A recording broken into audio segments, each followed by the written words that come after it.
हरे कृष्णा, राधा राधे, श्री गुरु गौरांग जय। आज मैं यहाँ से वीडियो बनाना स्टार्ट करता हूँ। एक मिनट।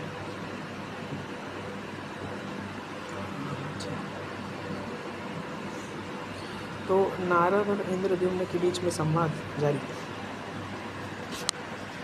नारद और इंद्रद्युम्न के बीच संवाद है जो चल रहा था, जो जारी था। अगर मैंने 9वां और 10वां अध्याय पढ़ाया था। तो जैमिनी ऋषि ने कहा, जैमिनी जी ने कहा, ब्रह्मा के पुत्र नारद से भगवान के प्रति उनकी उत्तम भक्ति के बारे में सुनकर इंद्रद्युम्न अत्यंत प्रसन्न हुए और उनसे बोले। इंद्रद्युम्न ने कहा, विद्वानों ने मुझे सिखाया है कि संत पुरुषों की संगति सांसारिक जीवन के विकारों का नाश करती है। हे प्रभु, अभी आप भी मेरे साथ चलिए। आपने परम पुरुषोत्तम परमात्मा विष्णु के प्रत्यक्ष दर्शन किए हैं। आपसे बढ़कर संत कौन है? और आप मेरे धाम में आए, मतलब मेरे राज्य में आए। हे परम पूज्य प्रभु, आपकी उपस्थिति में मेरे अज्ञान का अंधकार दूर कीजिए। मेरा मन नील माधव की आराधना करने के लिए प्रेरित हो रहा है। समस्त लोकों में विचरण किए हुए संपूर्ण ब्रह्मांड, मतलब यहाँ पे नील माधव जी का फिर ये होते हैं, क्या बोलते हैं, बहुत ही होते हैं। तो नारद मुनि आते हैं ना, तो नारद जी क्या कहते हैं कि अच्छा, मैं तुम्हें पवित्र स्थान और उस पवित्र स्थान में मौजूद तीर्थ दिखाऊंगा। मैं तुम्हें शक्ति शंभु की ओर इशारा करूंगा,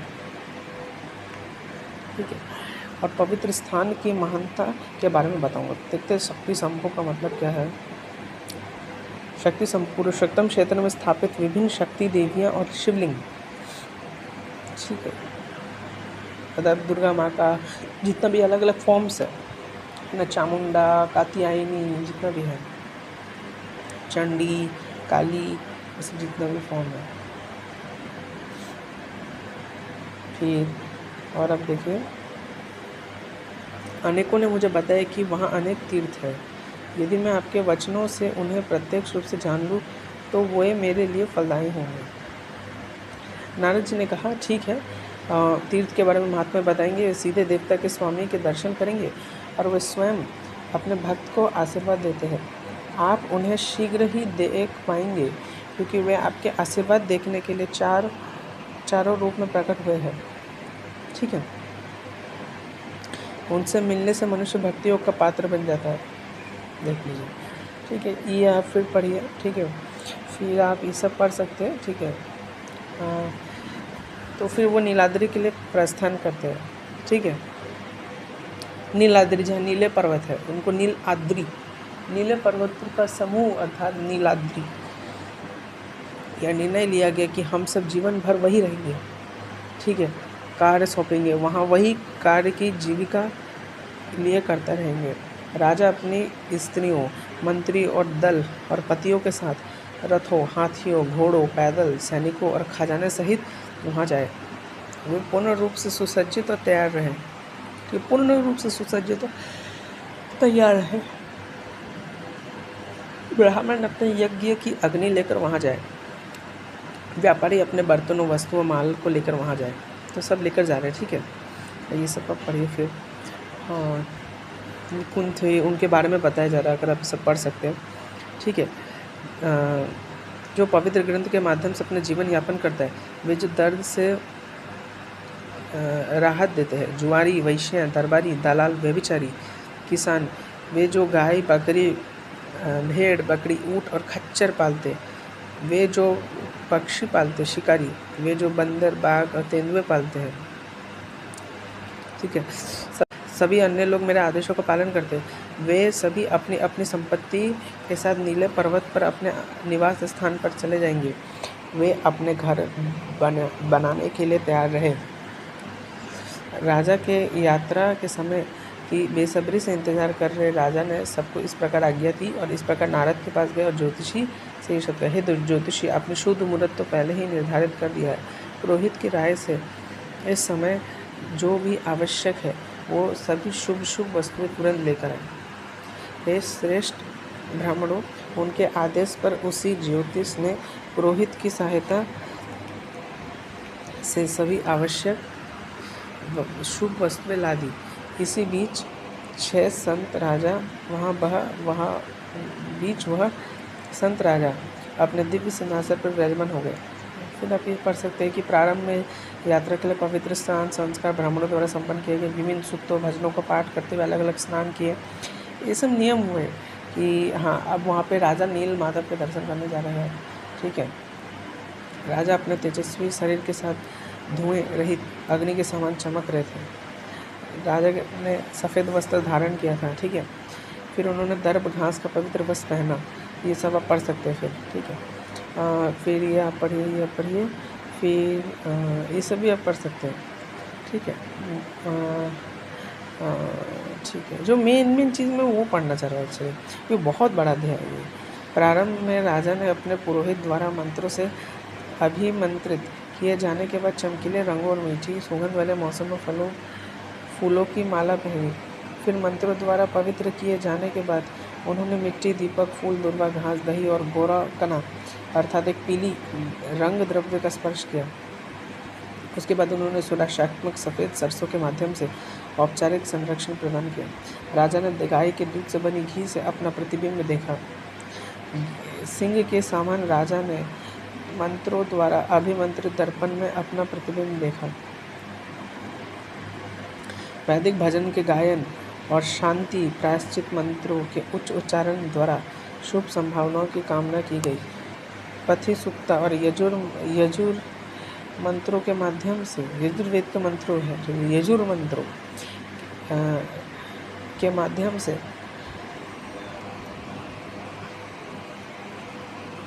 मार्ग पर आगे बढ़ते हुए उन्होंने सुरक्षा प्रदान की। मतलब ये सब जाने का तैयारी है नील माधव के, इसलिए मैं थोड़ा स्किप करके पढ़ रहा हूँ। तो इसको बहुत अच्छे से एक्सपैंड करके एकदम एक एक पल को डिटेल में बताया गया क्या क्या चल रहा था। सामने खड़े श्री नारद की परिक्रमा करने के बाद राजा पेत लिए हुए सेवकों द्वारा संरक्षित केंद्र मुख्य द्वार तक गए। शाही रीति रिवाजों के अनुसार सेवकों ने उन्हें मार्ग दिखाया। वे पुरोहितों द्वारा आगे ले जाए रही कुल पवित्र अग्निहोत्र के साथ आगे बढ़े। वहाँ उन्होंने अपने दाहिनी और ब्राह्मणों को मंगल शुभता का भजन का पाठ करते हुए तैयार खड़े देखा। या और पड़े वैश्य बाएं और खड़ी थी, चारों ओर पकड़े हुए थे, लहराते हुए व्यस्त थी। ऐसा कर सकते हैं। श्रेष्ठ ब्राह्मण राधा भक्त और विनम्र थे। उन्होंने ब्राह्मणों को वस्त्र ये सब पढ़ी है कि ब्राह्मण स्वयं भगवान है। उन्होंने उन ब्राह्मणों का इस प्रकार सम्मान करके उन्हें प्रसन्न किया। ये गुणी ब्राह्मणों के बारे में बोला जाता है, बहुत ही गुणी, क्योंकि अगर आप ब्राह्मण का जीवन देखेंगे वो बहुत टफ है। 7.11.35 चैप्टर में देखिए, 7वां स्कंद का 11वां अध्याय पढ़ लीजिए, उसमें बहुत टफ जीवन बताया गया ब्राह्मण को शिलोच्छन तरीके से रहना। ठीक है, राजा की अनुमति मंत्री ने वैश्यों, कवियों और साथ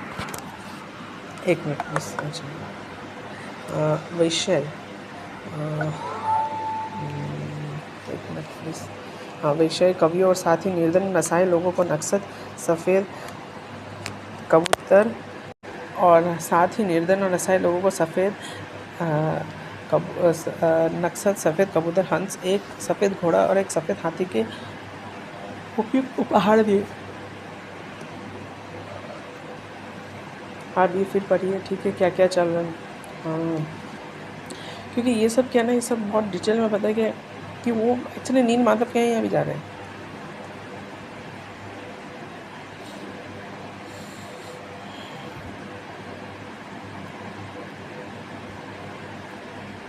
ठीक है, आप ये सब पढ़िए। ठीक है, पूरे शहर के निवासियों और चारों सैन्य टुकड़ों से घिरे हुए जो अत्यंत प्रसन्न थे, अपने रथ में शोभायमान थे, जो राधा की पंक्ति में आगे बढ़ रहे थे। रथों की श्रृंखला के माध्यम में संत राजा के पास शकरा के सामान साजो सामान था। संत राजा के पास शकरा के समान साजो सम्मान था। ये शकरा का मतलब देखिए क्या है।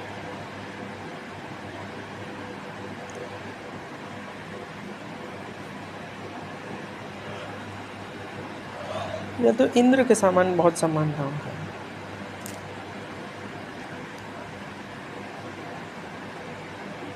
ठीक है, फिर अभी देखिए डिफरेंट वाद्य यंत्र बचे। एक्चुअली सब पूजा का विधि है और डिफरेंट वाद्य यंत्र बज रहे। जब राजा इंद्रद्युम्न अपने जितने भी सिपाही है, जितने भी पंडित पुरोहित है, ब्राह्मण है, पूजा पाठ के लिए नील माधव की पूजा के लिए जितने भी वैष्णव है, उनको लेकर जा रहे थे नील माधव के यहाँ। क्योंकि नील माधव को पूजा करना चाहते थे, वहाँ पे उनका मंदिर भी बनाना चाहते थे, लेकिन अभी आप देखेंगे नील माधव गायब हो जाएंगे। इसलिए मैं सब नहीं पढ़ा, क्योंकि वो बहुत डिटेल में बताएगा हर एक चीज़ को। ठीक है, ठीक है। हाँ,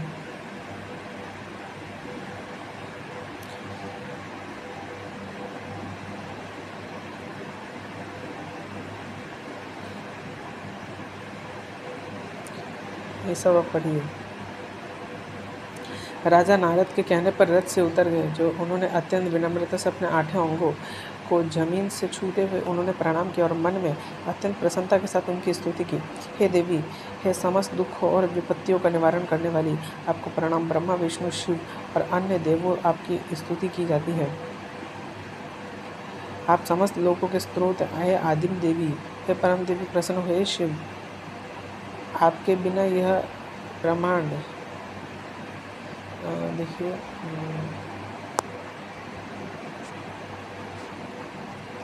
इंद्रद्युम्न ने एक्चुअली कहा।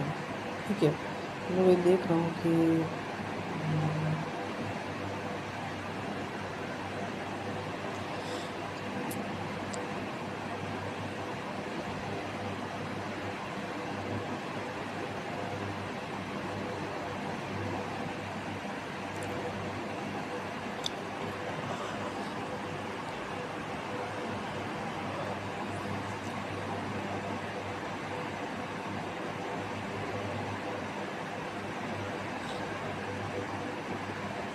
एक मिनट,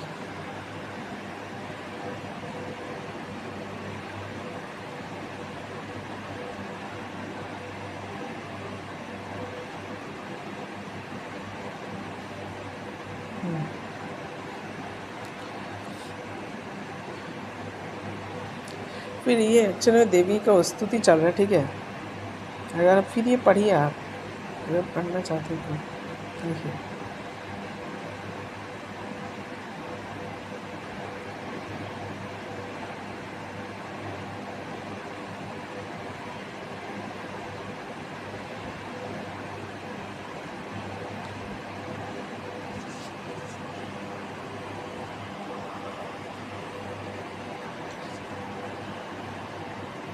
तो आप ये सब पढ़िए और अच्छे से।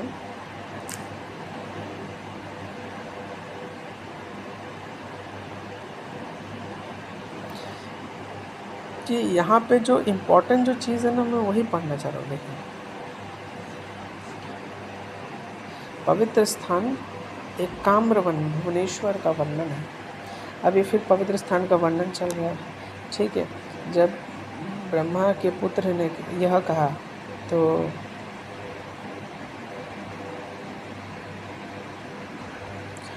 ये सब बताया जा रहा है। अभी क्षेत्र का महात्मा ये भी आप पढ़ सकते हो। जो मेन स्टोरी वो मैं पढ़ना चाह रहा हूँ। नीला पर्वत योजन अर्थात 3x12 किमी में है। यह गौरी के स्वामी का पवित्र स्थान है, जिसमें एकामरकवन कहा जाता है। हे राजा, यहाँ से कुछ ही दूर वह स्थान है, वहाँ भयभीत होकर उन्होंने शरण ली है थी। ठीक है, फिर भगवान नील लोहित ने तपस्या के द्वारा गौरी को अपने वश में कर लिया था। उन्होंने ब्रह्मचार्य का व्रत धारण किया था। प्रेम के देवता के बाणों से पीड़ित होकर उन्होंने व्रत तोड़ दिया। नील लोहित शिव जी और पार्वती जी का कहते हैं ना। नील लोहित, उन्होंने हिमालय पर्वत पर गौरी से विवाह किया और हे महाराज, उन्होंने युवावस्था पर गर्व करने वाली सुंदर स्त्री के साथ लीला क्रीड़ा की। उनके पिता के राज्य में उन्होंने देवता द्वारा भोगे जाने वाले सभी सुखों का आनंद लिया। एक बार वो पवित्र महिला कुछ कुलीन महिलाओं के साथ अपने कमरे पर बाहर बैठी। उसकी माँ ने बड़े प्यार से पुकारते हुए, हे महान देवी, आपने एक शयन कक्ष के लिए घने जंगल में घोर तपस्या की, परंतु हे सुंदर मुख वाली देवी, आपके अज्ञानवश में अज्ञान गुणों वाले एक पुराने शयन कक्ष प्राप्त कर लिया। हे प्रिय कन्या, तुम दिन रात कभी भी उसकी उपस्थिति से दूर नहीं रहती होती। यद्यपि उसका स्वभाव ऐसा है, हे प्रिय कन्या, उसकी विशेष खूबी है, इसका उल्लेख अवश्य किया जाएगा। तुम्हारे पति के इस स्नेह का प्रतिफल क्या है? तुम्हें मुझसे वस्त्र और आभूषण मिलते हैं, तुम मेरे घर पे ही रहती हो। अच्छा, ये सब अलग अलग थोड़ा टॉपिक चल रहा है, ठीक है। हाँ,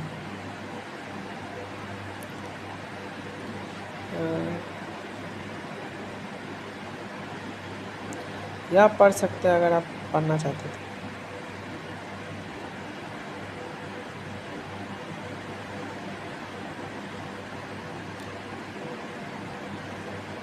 ये सब बताया जा रहा है, इसलिए आप पढ़िए। महादेव भगवान जी के बारे में बोल रहे हैं।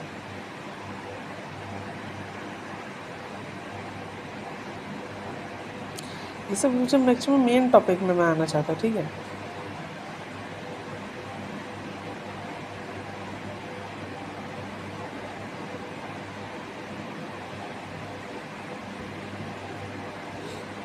ये अलग टॉपिक चल रहा है क्योंकि एक्चुअली फिर बहुत जो मेन टॉपिक है,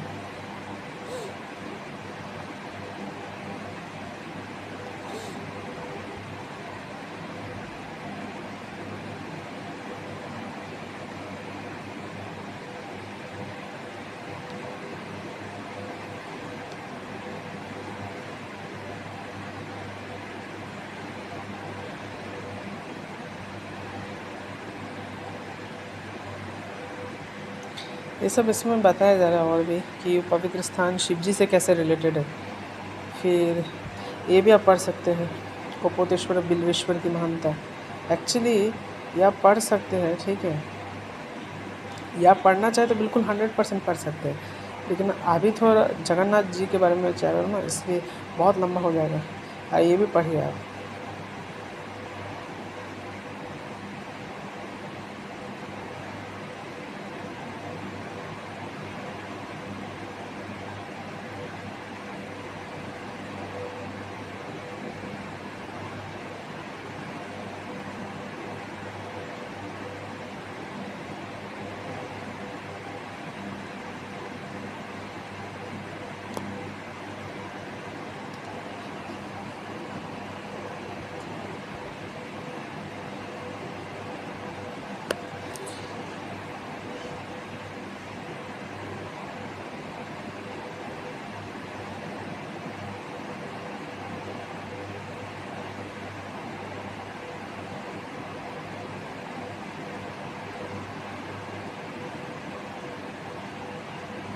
देखिए, अब यहाँ से मेन होता है, तो पुरोहित के छोटे भाई विद्यापति के साथ वे नीलकंठ के पवित्र स्थान की सीमा के पास आए।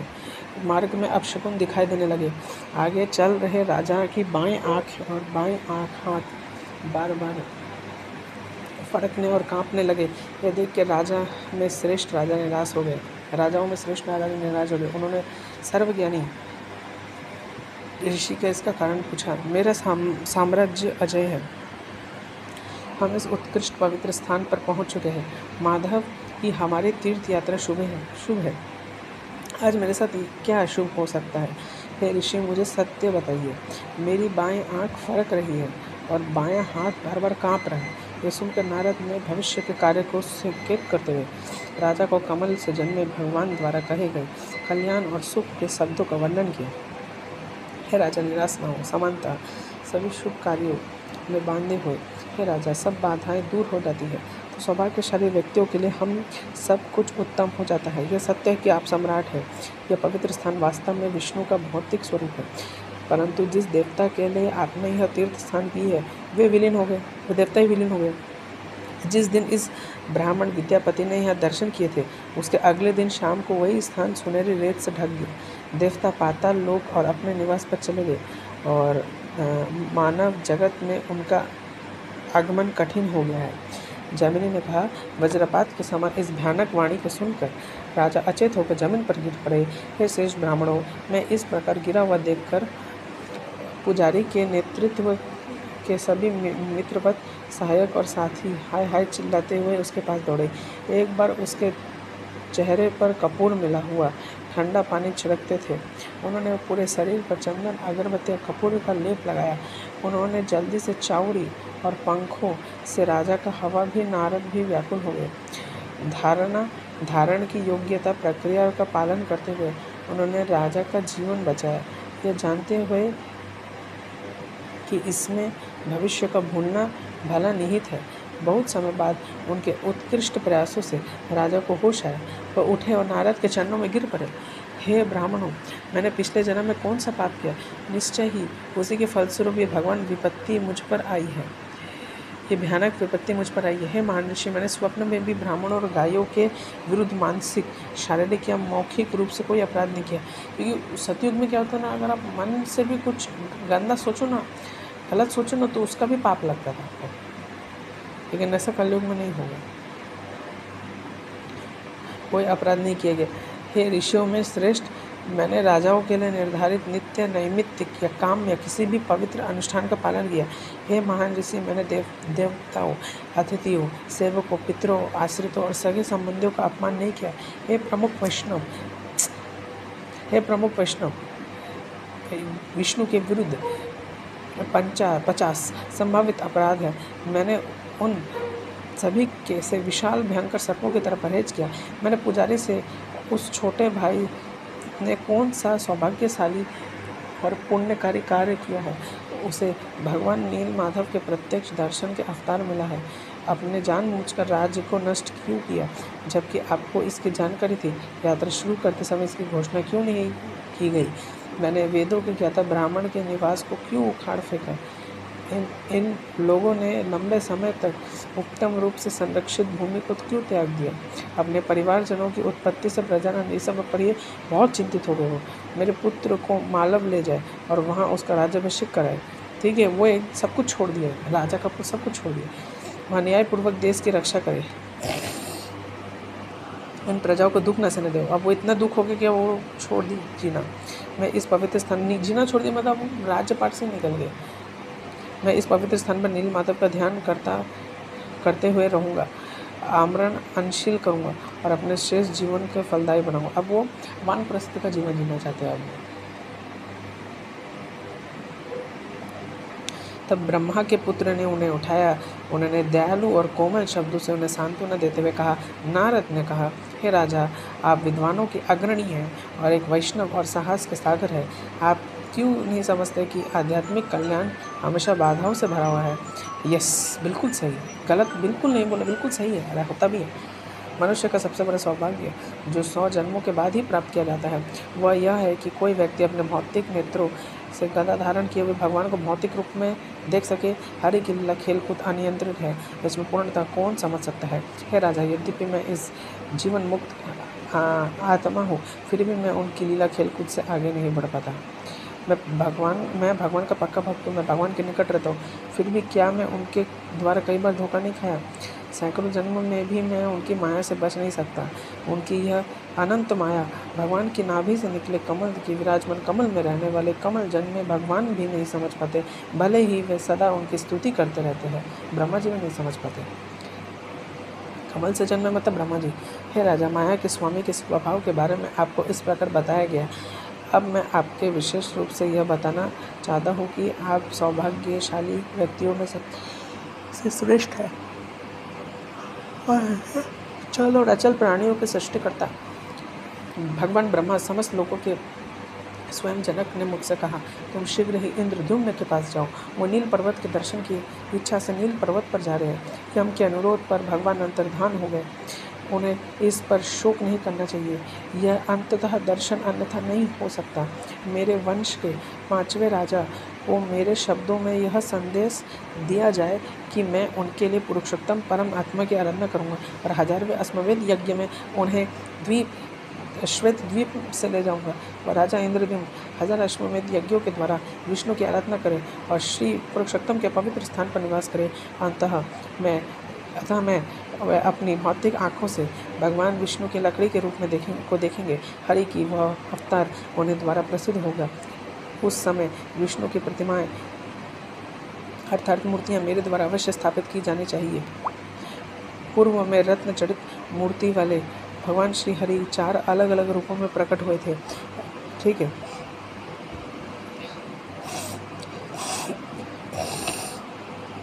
राजा के पुरोहित ने भगवान के दर्शन किए और सीधे राजा को सूचित किया, दिव्य लकड़ी के रूप में भगवान चारों रूप में अवतरित होंगे, इसलिए हे प्रमुख राजा, दुखी ना हो, आपकी मनोकामना निश्चित रूप से फलीभूत होगी, इसमें कोई संदेह नहीं है, निश्चित यही रहेगी।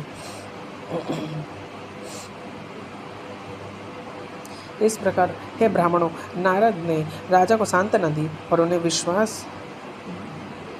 उन्होंने एक बार फिर बात की। दुर्गा के साथ नीले गले वाले शिव शंख के आकार वाले उस पवित्र स्थान के शीर्ष पर विराजमान है। हम वहीं जाएंगे। अश्वमेध यज्ञ के लिए उपयोग समतल भूमि है।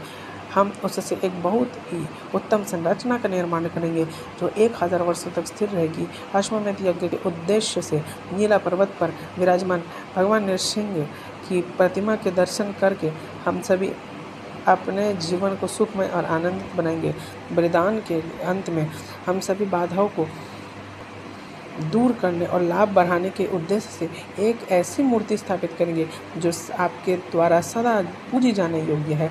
श्रेष्ठ ऋषियों के माध्यम से हम उचित ढंग से श्रेष्ठ यज्ञ प्रारंभ करेंगे। विलंब करना कल्याणकारी नहीं है। ब्रह्मा की यही सलाह है, ऐसे नारद मुनि कहते हैं। फिर मैं आपको और बता देना चाहता हूँ। तो हमने आज 14 अध्याय पढ़ लिया और 15वां अध्याय देखते हैं। तो आज मैं यहीं विराम देता हूँ। सभी को हरे कृष्ण, राधे राधे। श्री गुरु गौरांग जय।